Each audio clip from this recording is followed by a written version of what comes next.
On everyone, my name is Matt Jarbo. This is Three Buck Theater. And last night something terrible happened. Tragedy befell comic book entertainment fans the world over. And we're going to talk about that right after you smash that like button, subscribe to the channel, and definitely get ready to comment below. But anyway, that aside, last night, Friday night, end of day, it was announced Luke Cage canceled after 2 seasons.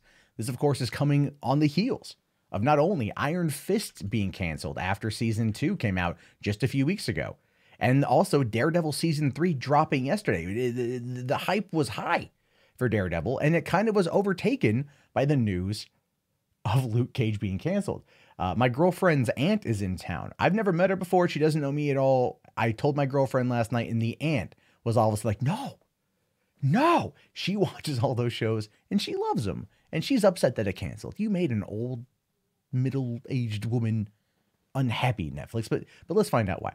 Now, it says Deadline broke the story about Luke Cage's demise and added several additional details about how the end came about. As recently as last week, a 3rd season order for Luke Cage was seen as a sure thing. The report indicates that the two sides grew far apart over the last 48 hours due to creative differences and rising tensions over the direction of the show. Neither Marvel nor Netflix were willing to bend, and ultimately led to the show's premature cancellation. Now, if that's to be true, we do know that Ted Sarandos said the other day that these shows are Netflix's to cancel, right? That these shows are Netflix's to cancel. Not Marvel, but they're Netflix's. And I think it's possible that this was utterly a show of force. Now, the shows are produced through Marvel Television, through ABC Studios. That is where Joseph Loeb operates, and that whole thing operates. And then they're just licensed over to Netflix, who does pay for the TV series to take place. And so it's entirely possible that these creative differences could have to do with the fact that the way Luke Cage season 3 ended was like, or season 2 was like, where do you go from here? It ended like The Godfather Part 2. You know, it just like, okay. That's a little weird. That's a little odd. That's a little cray-cray, but whatever, man, whatever. It's definitely interesting nonetheless to see that that's what they chose to end it. But I was also curious to see where it was going to go next. Was Luke going to go down a dark path? Or was he going to ultimately save Harlem? These are things we won't know 100% for certain.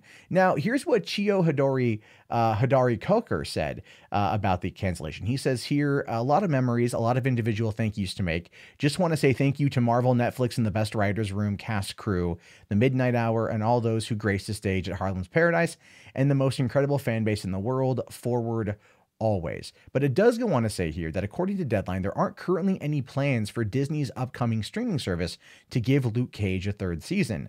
However, the critical and fan following for Luke Cage may allow the show to live on in some form. There's also rising sentiment among fans that Luke Cage and Iron Fist should be merged together as a Heroes for Hire series. Both characters have co-headlined their own comic books, and a permanent reunion makes sense.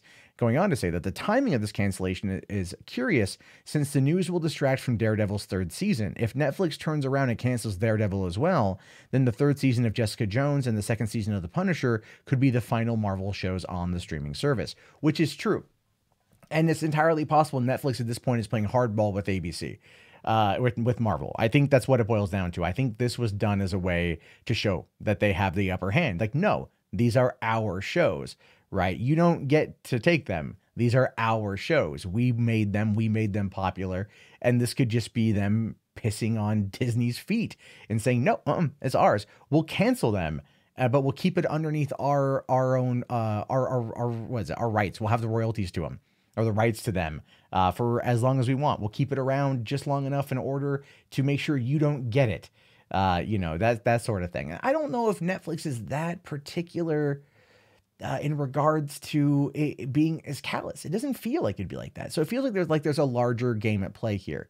I'm also wondering if the creative differences have anything to do with the fact that there's been the rising sentiment, or I should say not rising sentiment, there's been a growing rift between the Marvel Cinematic Universe and the TV show, right? We know that this has a lot to do with Ike Perlmutter as well as Kevin Feige.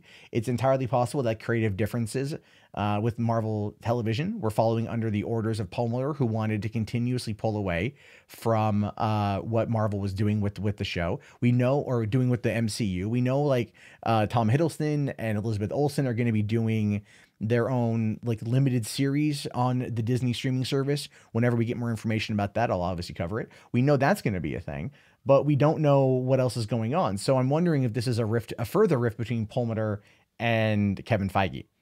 And then Netflix, like that was part of the problem, is maybe Netflix wanted to go one way with it. They were pushing back. They didn't want to bring it together. I don't know. But Heroes for Hire is probably what's going to happen next. It just makes sense. It does. Luke Cage had a solid first season, a much better second season.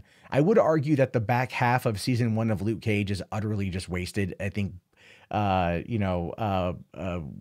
was the name of the bad guy? It doesn't matter. Is the bad guy in the second half of Luke Cage was just bad, but Bushmaster was amazing all the way through. But the best episode was season 2 is episode 7, where Danny Rand popped in and they had their little adventure together. That's what fans it really resonated with. So I'm wondering how much of that played into this decision as well. Maybe the creative team didn't want to bring in more Iron Fist. That could have been it. Maybe they're like, look, we want to bring in Iron Fist. We want to have him be a larger part of season 2 or season 3. And they're like, look, we don't want to do that. We don't want to go down that path. We don't want to make this the Luke and Danny show. We want this to be about Luke Cage featuring sometimes Iron Fist, but not have it be a co-build thing. And then they just came out and they canceled it because they could then fire that whole staff, bring in a new staff, and create the show that they want to create. As for Jessica Jones in season 3, it's going to happen. And I think it's going to be fine. A lot of fans really like it, and I guess this could be a push to Melissa Rosenberg to like make sure that your team plays ball, even though Melissa Rosenberg, who's a showrunner on the show, is leaving after season 3. So if they don't bring in somebody new, that could also end it. I'm also wondering if they're going to bring in if they're trying to free up stuff in order to make the Defender season 2, which is another thing that fans haven't fast asked for. So I don't know. I don't know where things are going to go, but it's either way, it's very fascinating, interesting to see. And I put it to you. What do you guys think? Let me know down in the comments below.